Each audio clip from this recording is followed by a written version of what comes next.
സാധാരണ bride to be cake haldi കേക്കൊക്കെ ടോളായിട്ടും അതുപോലെ തന്നെ 2 ടയറായിട്ടൊക്കെ ചെയ്യാൻ പറയാം. സ്ക്വയർ കേക്ക് വരുന്നത് കുറവാണ് കേട്ടോ. അപ്പോൾ സ്ക്വയർ കേക്ക് വരുമ്പോൾ ചെയ്യാമെന്ന് പറഞ്ഞിട്ട് ഈ ഒരു ഡിസൈൻ ഞാൻ എൻ്റെ ഗാലറിയിൽ സേവ് ചെയ്ത് വെച്ചിട്ടുണ്ടായിരുന്നു കേട്ടോ. പ്രിൻട്രസ്റ്റിൽ നിന്ന് കിട്ടിയതാണ്. അപ്പോൾ നമ്മുടെ കസ്റ്റമർ സ്ക്വയർ കേക്ക് ആയിരുന്നു ചെയ്യാൻ പറഞ്ഞിട്ടുണ്ടായിരുന്നു. പ്രത്യേകിച്ച് ഡിസൈൻ ഒന്നും പറഞ്ഞിട്ടുണ്ടായിരുന്നില്ല കേട്ടോ. അവർക്ക് യെല്ലോ കളർ വേണമെന്ന് മാത്രമേ പറഞ്ഞിട്ടുണ്ടായിരുന്നുള്ളൂ. അപ്പോൾ പിന്നെ ഞാൻ ഈ ഒരു ഡിസൈൻ അയച്ചു കൊടുത്തിട്ട് ഇതുപോലെ ചെയ്തോട്ടെ എന്ന് ചോദിച്ചിട്ടുണ്ടായിരുന്നു കേട്ടോ. അവർ ഓക്കെയും പറഞ്ഞു കേട്ടോ. ലൈറ്റ് യെല്ലോ ഷെയ്ഡിൽ നമ്മൾ കേക്ക് ഫിനിഷിംഗ് ഔട്ട് ചെയ്ത് വെച്ചു. 2 kg ബട്ടർ സ്കോച്ച് ഫ്ലേവറുള്ള കേക്കായിരുന്നു കേട്ടോ.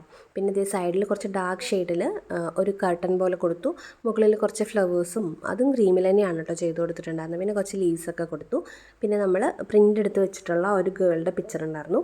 അപ്പോൾ അതിങ്ങനെ സെൻറ്ററിൽ വെച്ച് കൊടുത്തു കേട്ടോ. പിന്നെ നമ്മൾ റൈറ്റിംഗ് കൊടുത്തത് യെല്ലോ നൈറ്റ് ഓഫ് എന്ന് പറഞ്ഞിട്ട് മുകളിലും അതുപോലെ തന്നെ ബ്രൈഡിൻ്റെ നെയിം താഴെയായിട്ടാണ് കേട്ടോ കൊടുത്തത്. കുറച്ച് ഷുഗർ ബോൾസൊക്കെ ഇട്ട് കേക്ക് ഒന്ന് ഫിനിഷ് ചെയ്തെടുത്തിട്ടുണ്ട്. സപ്പോർട്ട് ചെയ്യാൻ മറക്കരുത്.